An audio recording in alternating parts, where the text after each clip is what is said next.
All right. Welcome, welcome. Aboru, aboye. Nice. Aboshishe. Uh-oh.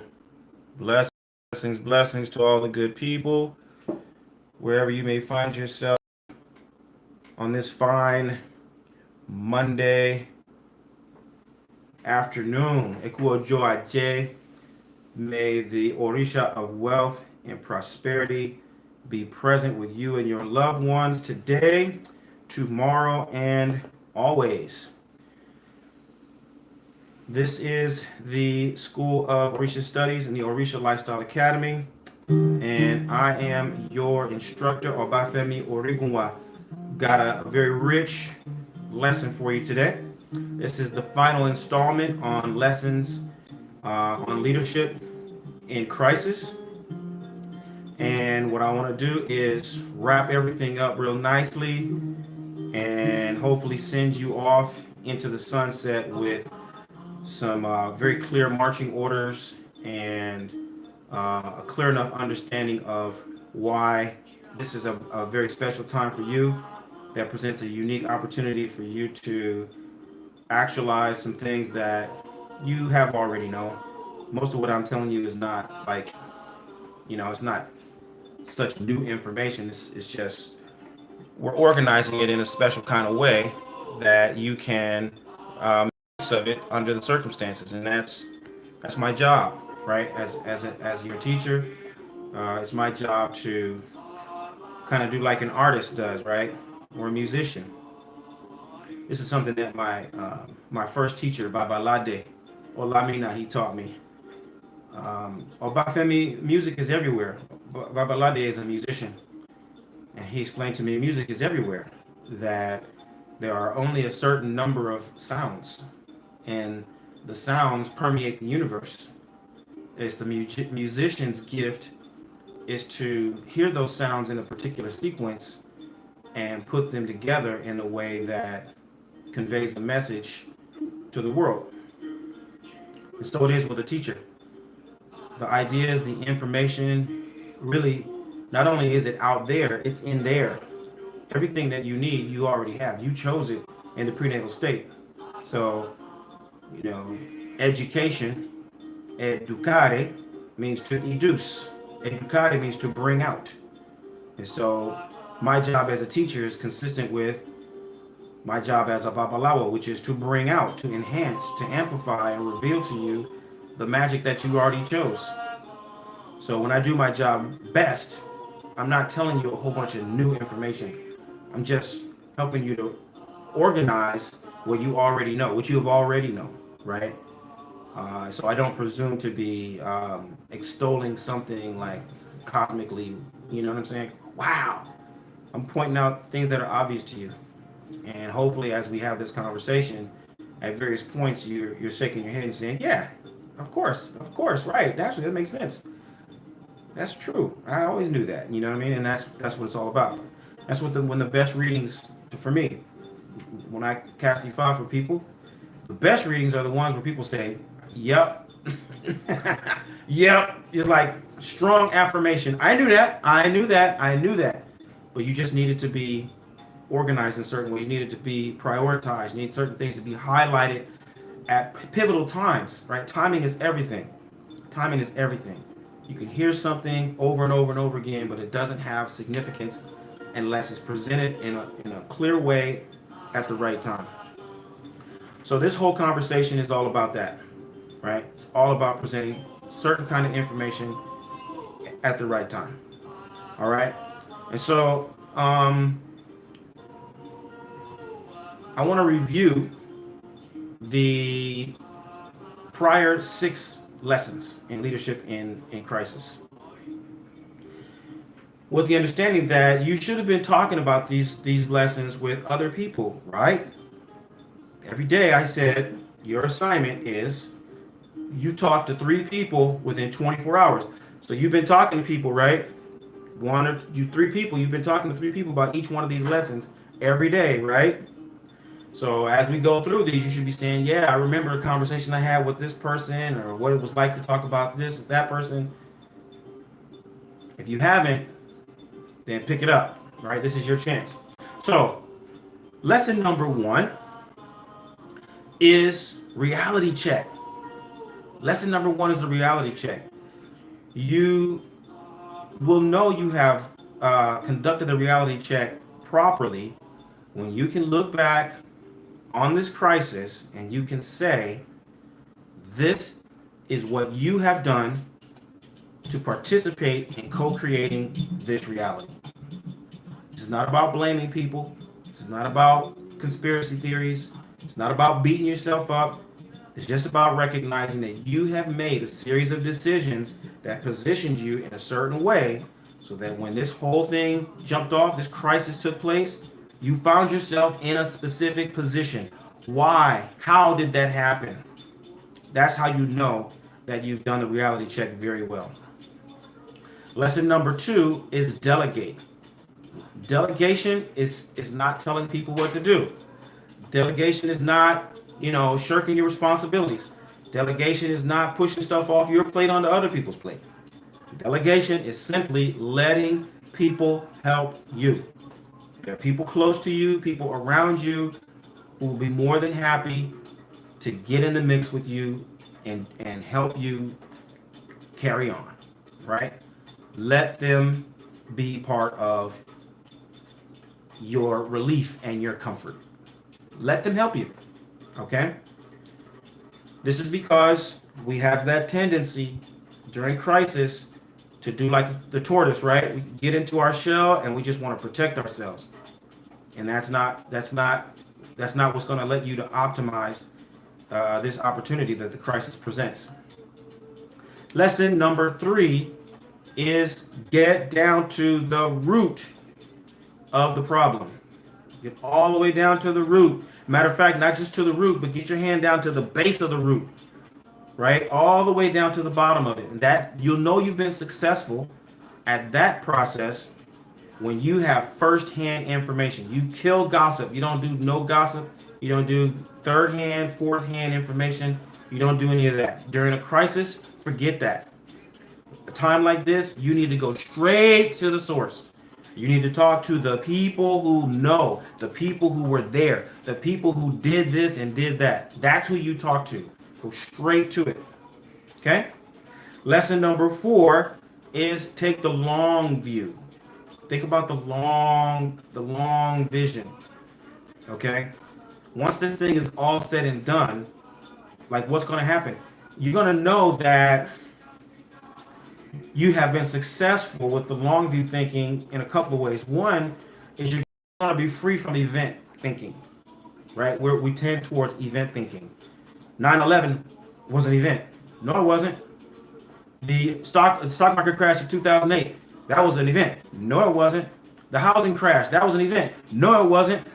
The dot-com bust, that was an event. No, it wasn't. 9/11, that was an event. No, it wasn't. Hurricane Katrina, that was an event. No, it wasn't. All of those were processes. Okay, so you'll be really confident. You should be very confident that you understand that you have the long view in mind when you understand this crisis as a process, and you can see the things that led up to this process. Not necessarily the big picture about, was the COVID developed in the lab and did this Professor Lieber or whatever, there's a guy, Professor Lieber, they're talking about was in with the Wuhan University, That's great. Great. But that's not what I'm talking about. I'm talking about you. When you understand yourself in the process, what was happening 3 years ago that brought you to this point? What was happening 5 years ago? What was happening last year? What was happening 6 months ago that brought you to this point?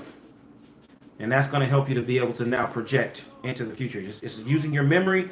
We think of the memory as going backwards, but the memory also goes forward, right? So the better you can remember, the better you'll understand the process, the easier it will be for you to project and to create a trajectory for yourself moving into the future. All right? That is the fourth lesson. Fifth lesson, don't waste this crisis. And you will know that you have not wasted the crisis when you are, just shaking the loose ends and shedding the fat. Like, oh, they don't want to don't want to be here. This one doesn't want to. Let it go. Let it go. Let it go. Let it go. No matter how attached you might be or how much, you know what I'm saying, affection you might have for that plan or this person or this situation or this group, if they're showing uncertainty and wavering and flim flamminess is a real word in case you don't know. If they're showing flim-flamminess, I love you, baby, but I gotta go. Let them go. You're not burning bridges. You're not creating animosity. It's not about being mad at people. It's just understanding everybody's not ride or die. They can be in the bleachers, but they might not be on the field suited up. The only people you want on the field with a uniform and a weapon are the ones who you know for sure are going to point at the enemy. If you ain't sure how this guy's going to point his weapon, right? Is it possible that this fool could point the weapon at me if he gets hungry? That's not the guy that you want on the field with you. So you'll know that you have not wasted the crisis when you have clearly defined who's in the parking lot, who's in the bleachers, who's on the field, who are the enemies. Okay? Lesson number 6, stay in the light. Stay in the light, right? Crisis exposes you, right? That sudden change, bang, the lights come on and you're like caught, exposed. Again, your natural response will be, oh my God, I don't want to be exposed. I put on this nice, you know what I'm saying, Adire cloth and all that kind of thing. I don't want people to be seeing me. No, don't be like that.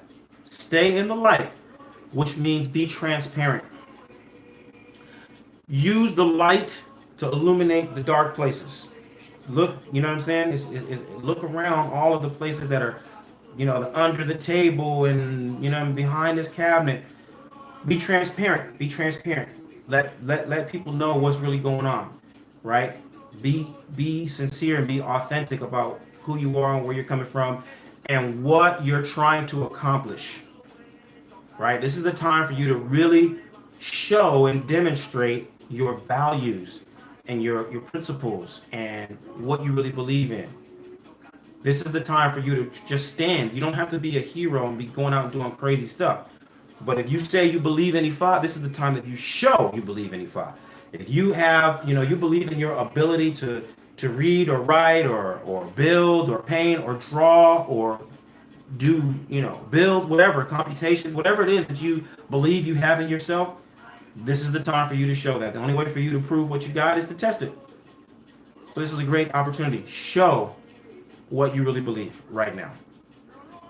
So all of those, you put them all together, they are all pretty defensive. They are all pretty conservative. They are pretty, like, you know, introspective. Okay? But what we're going to do now is in the final lesson, this is where all of those things culminate into the real, the only thing that really matters at the end of the day. And the only thing that matters at the end of the day is you winning. All right. And again, as I told you through various lessons, that's my agenda. That's my investment in this. Reason why I'm taking the time to share these lessons and give them to you for free. These lessons, most of which I learned through my own blood, sweat, and tears. I suffered to get these lessons. This is, I'm telling it to you in a you know, kind of a cogent way. But let me tell you, I learned these lessons. I got scabs, baby. They're not going away no time soon. But so the lesson that I'm trying to help you to understand is that if you follow these lessons, you know what's going to happen? You're going to win. You're going to win. And that's how I want you to focus today. Lesson number 7 is play to win. We're not trying to survive. We're not trying to get by. We're not trying to just have an interesting story to tell. We're trying to expand your territory. We're trying to intensify and increase your influence. We're trying to grow and deeper root your happiness and your stability and your health and well-being for you and the people who you're destined to serve. I want you to come out of this particular experience a winner. All right? That's my goal. So when it's all said and done, I want to be hearing from people. Yo, this was going crazy. It was sliding off the hill And as a result of me following these 7 lessons, I won.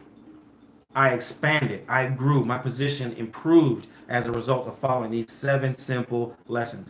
That is my agenda. That's what I want for you. Okay? Now, why is this the case? Why is this the case? Here's something that I know, and I mentioned this yesterday in lesson 6. Your problem is that you don't know what your problem is. And more precisely, your problem is that you don't know what problem you're solving. Your problem is that you don't know what problem you're solving. Right? And so you go through the motions. You want to be a good Boy Scout or a good Girl Scout, and you do what you're told to do. You get your beads, you get your pots, you get your titles, but in spite of having your beads and your pots and your titles, let me tell you what I know is not happening. The people who sold you the beads, the ones who sold you the pots, and the ones who sold you the titles, they're not telling you, hey, look, you take these beads, and they're going to help you solve that aspect of your problem. And then you get this pot that you got, you're going to take that one, and you're going to use it. You're going to put it over here in front of your door, and it's going to help you to solve this aspect of your problem. And then you take this other one, and you're going to put it over here, and you're going to sprinkle some water on it in the middle of the night, and it's going to help you solve that part of the problem. That's not happening.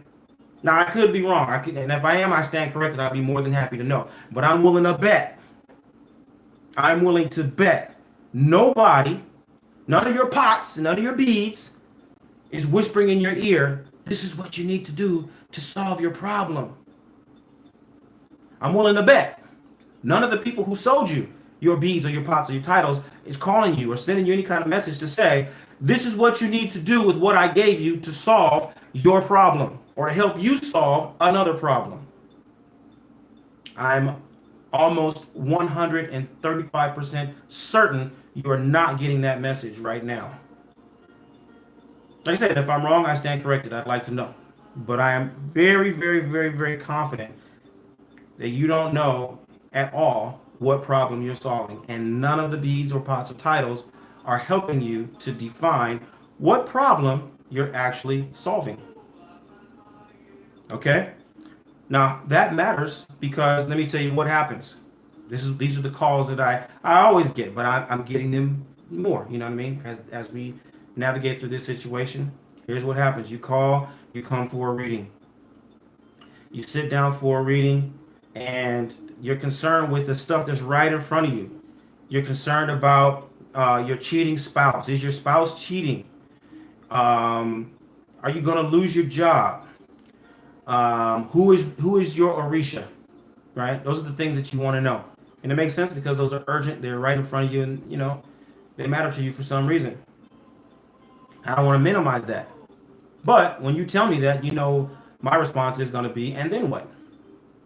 All right, so then what? You want to know if your spouse is cheating? The answer is going to be yes or no. But then what? You want to know if you're going to lose your job or not? Okay. You find out if you're losing your job or not. Then what? You just want to know which Orisha is yours, or which Orisha governs your head, or which Orisha. Okay, you know which Orisha. Okay, then what? Right? What are you going to do next? Right? My standing question always is like, when it comes to Orisha initiation, you tell me the 3 things that you want to do after initiation that you can't start doing right now. And you know what the answer to those questions always is? When I get to the and then what? We try to follow up and extend your vision beyond the event. Well, people don't know. You don't know what you want to do next. If I says that your spouse, you think your spouse is cheating. If I says your spouse is not cheating, now what? You want to know if you're going to lose your job. You think I'm going to lose your job. If I says you're not going to lose your job, so now what?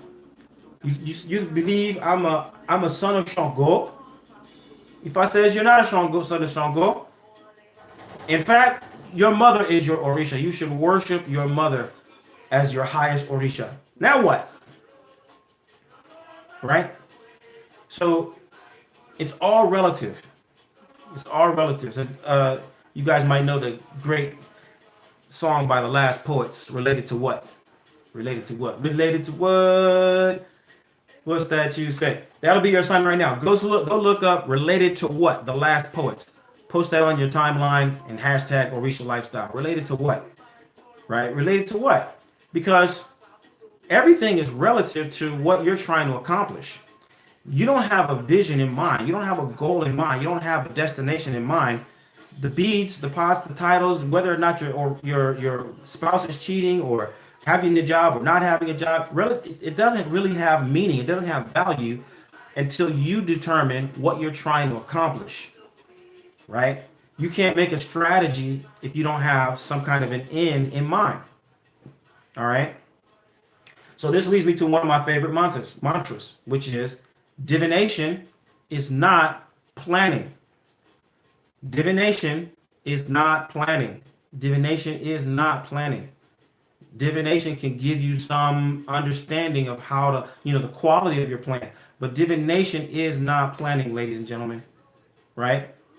So what matters here is that you start to make a plan, right? You got to start making a plan. Now, what isn't a plan? What isn't a plan? This is something that you're going to get straight from the Project Management Institute. Okay, Project Management Institute. They have this really cool triangle, right? I think they call it the Project Management Triangle. On one point of the triangle, you've got cost, right? You got cost. On another point of the triangle, you've got the scope, and another point of the triangle, you got cost, scope, and then you got time. Cost, scope, time, right? Cost, scope, time. Those are the elements of a plan. Cost, scope, and time. Based on the cost, the scope, and the time, then you're going to be able to determine all of the necessary steps to go from where you are to what you're trying to accomplish, right? And there's a dynamic relationship between all three of them. That is a plan, right? You got to have a blueprint. You've got to have some end result that says, for example, by January 1st, 2021, I will build a 4-bedroom house on 4,000 square feet in San Fernando, Trinidad, right? That's time, that's scope, and then, well, you can say I'm going to build a $200,000 house, okay? By January 1st, I'm going to build a $200,000 house in San Fernando on 4,000 square feet in San Fernando, Trinidad. That is a goal that will guide how you take the necessary steps to then create a plan, right? A plan has step-by-step activities that culminate at a specific date. Got it? So in order for you to be victorious, in order for you to plan to win, you've got to define your goal. Okay? Yes. Cost, scope, time equals quality. Thank you, Fainde. I know you know this really well. So if you compromise one, then it's going to affect the one of the others. If you got less money, then you got to reduce your scope, or you're going to enlarge your time, and all of those are trying to maintain a certain level of quality of your plan. Okay, that's a plan. If you can do that, then all of the other information you get from Ifa, all of the things you get from Orisha, then it's going to be meaningful. Okay, you got a plan, and the land that you're going to build this house on is owned by your spouse. Now Ifa says your spouse is not cheating, and your plan was to build this land that your spouse owns or your spouse's family owns. Now that message means something. Just as an example, okay? So the only way you're going to be able to play to win is if you set a goal and you make a plan that will help you achieve that goal. And your goal is by definition time sensitive, and it is measurable. By January 1st, 2021, I'm going to build a house on 4,000 square feet. It's going to be a $200,000 house. Bang. Okay? That's a goal. You can start planning towards that. That's what you need right now in order for you to be victorious at the end of this little crisis. You need a plan. Now, before you start, creating some, what I'm saying, you start drawing a blueprint for your 4,000 square foot house in San Fernando overlooking the Caribbean Sea. Before you do that, these are things that I need you to consider, because this is not business as usual. This is not an ordinary time. This is a special moment. All right. This is a very special moment. So there's I think how many I've got like 5 steps here that I want you to take into consideration before you start trying to define your goal. Number 1, take a really good look at your environment. Take a really good look at the field. Take a look at everything that's going on around you. Look at your industry. Look at the area that you've been wanting to get into. Look at your own self. Look at your natural gifts and talents. Examine what you bring to the table relative to what's going on out there.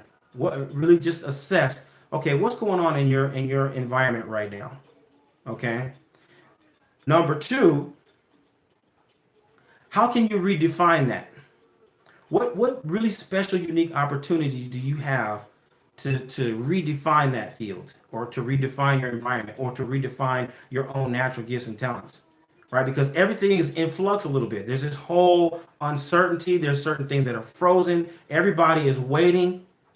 So while there's this big pause, everybody's asleep, or they're not asleep, but they're just inert. How might you insert yourself into the field in a whole different way that will change the whole game? Right? So if you're going to make a goal, then now's the time to make a goal, a really substantial goal, a meaningful goal. Not to get in and do business as usual. Oh, if I could get in and just get my job back, you know what I mean? No. Shake it up. Do something that only this opportunity will present.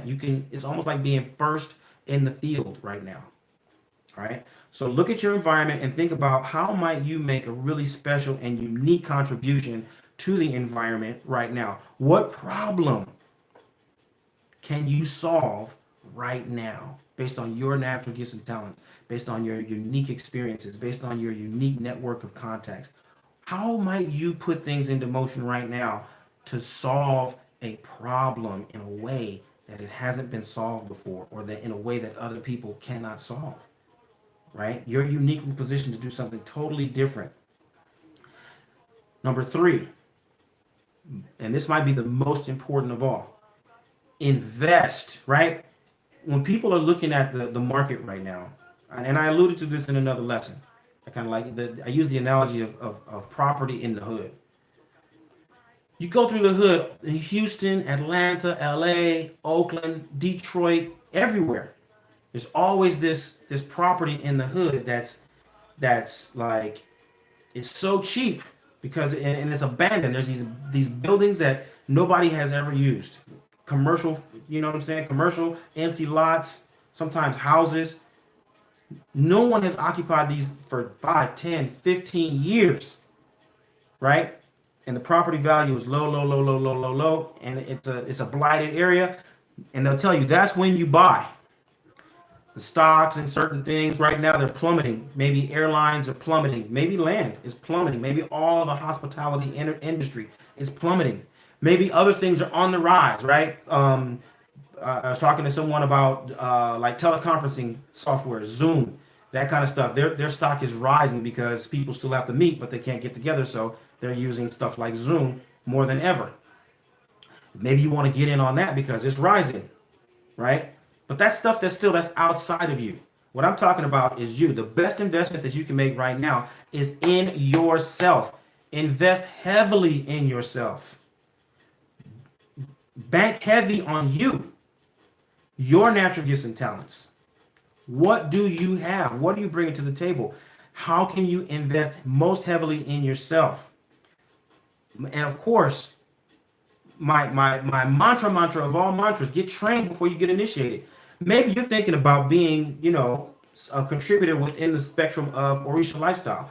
You want to be a priestess. You want to be a priest. You want to practice, some kind of something within the tradition.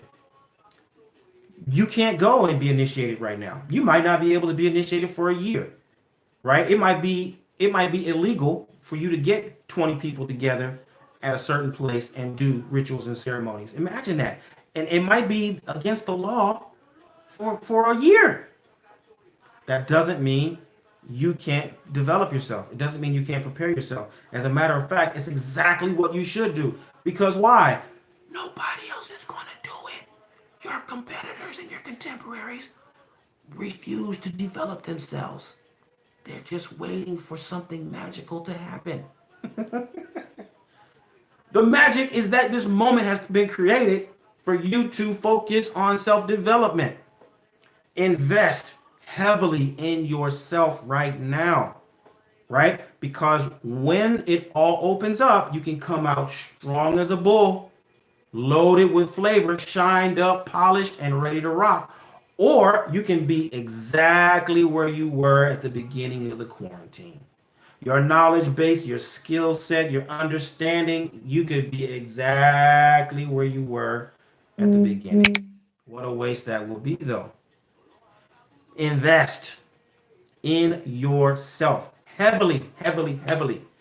Okay? And this is coming back to the previous lesson, which is this is where you prove and demonstrate what you really believe in. Do you really believe in yourself?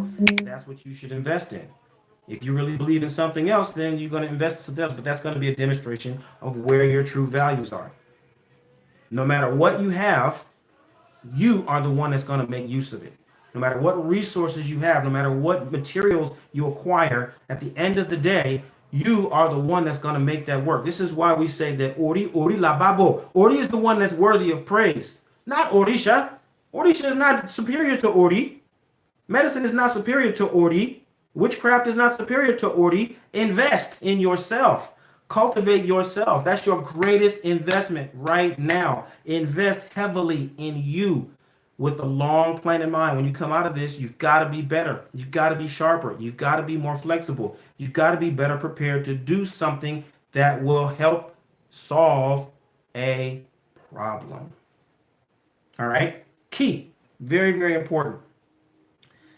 Next, right next to that, the people who you realize are ride or die, right? You've done that assessment in the previous lessons. When you're focused on winning and self-development, keep the key people next to you also equally focused on winning, right? You got to be making partners. In other words, you're investing in a partnership between you and other people who you know are proven and true, and you help keep them also. Hey, we're focused on winning. When this all resolves, we're going to be winning. We're going to be coming out ahead. Okay? Define yourself, define your group, define your movement as a leader. Define it as a trendsetter. Define it as a standard bearer. Right? Be sure to project that and convey that message. We are standard bearers in this capacity. We're not just coming out trying to, fall into the, mix into the herd. You're not trying to mix in other words. I'm talking about leadership. This is lessons on leadership. So you're not trying to come out to win so that you can just blend in with the crowd. No, you're defining yourself and positioning yourself as a standard bearer, as a leader, as a forerunner. That's very important. It's essential, actually. You're not going to be successful if you can't do that. Lastly, of course, to win, you gotta follow the plan. So it doesn't make any sense to put the plan in place and then do something totally different. Okay. The best leaders always emerge from challenging situations with strategic advantage. And right now, I just have started to see like 2-3 days ago. I mean, it's been cropping up little by little, but every day a little bit more. Who do I see at the forefront of the COVID-19, leadership team? Who's like the spokesperson? Who's the person who's like leading the pack and showing us the way? Who is it? Somebody type his name in there. Who is the person that's out there as a proponent for resolving this conflict? Who's positioning himself as a subject matter expert? Who is it?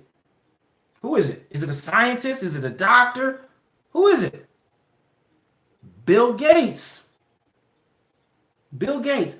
Somebody explain to me how Bill Gates leaves Microsoft, Microsoft the Goliath. How does a guy leave Microsoft the Goliath, the greatest computer innovation of our time? How does he walk away from that to take on epidemic, managing a pandemic? How does that happen? How does that happen? Bill Gates has followed this trajectory. Now, I don't know his business. Obviously, I didn't talk to Bill Gates, but it's clear to me that Bill Gates has looked at these lessons and he's following this. And right now, as when it emerges, when the conflict is resolved, Bill Gates is going to emerge as an expert, as a leader, as a standard bearer in something having to do with managing pandemics. We are not Bill Gates, but we can replicate. It's just to show you that these lessons, they work. They will work at your level. They will work in your environment. Okay. But the key is you've got to solve a problem. All right. You've got to solve a problem. Focus on what problem that you want to solve. Commit to solving that problem and follow these 7 lessons. Okay. And keep coming back to them. So that's my final lesson for today. And I'm certain that if you will do what I'm asking you to do, and you share this lesson along with the other lessons within 24 hours, it's gonna become more real to you. Okay, so in the next 24 hours, find 3 people, have a conversation with 3 people about this lesson. All right, and let it take life. Right, let it take life. You're gonna understand it differently when you do that. I wish you the absolute best. I'm very confident that it will be well with you and will be well with your families and your loved ones and the people who you're destined to serve.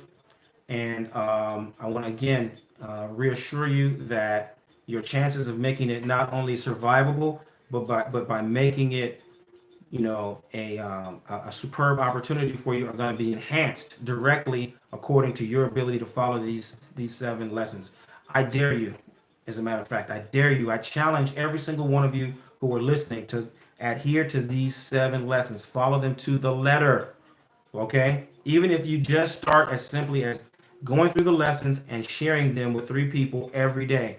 Just start there and see what happens. Post the lessons on your timeline and pose questions and see what people have to say. Talk to people face to face. Talk to people in your house. Send emails to your loved ones. Do whatever you got to do, but start the conversation at the very least to just so you can understand the validity of these and you can see how they impact other people's lives and how many people are on the same page with you, right? But beyond that, I really intend for you to take these to heart and start applying them, all right? Because when if it's 3 months from now, or if it's 6 months from now, or if it's 9 months from now, I want to hear back from you.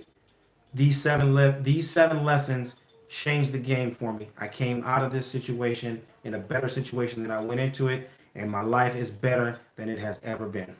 All right. So if you got any questions, now's the time. I'll be more than happy to respond as best as I can. But otherwise, as always, feel free to insert your comments in the comment section, and I will happily, respond as well as I can. So I'll wait for some questions and we can rock out with Brother Kunde. Stay blessed, everybody.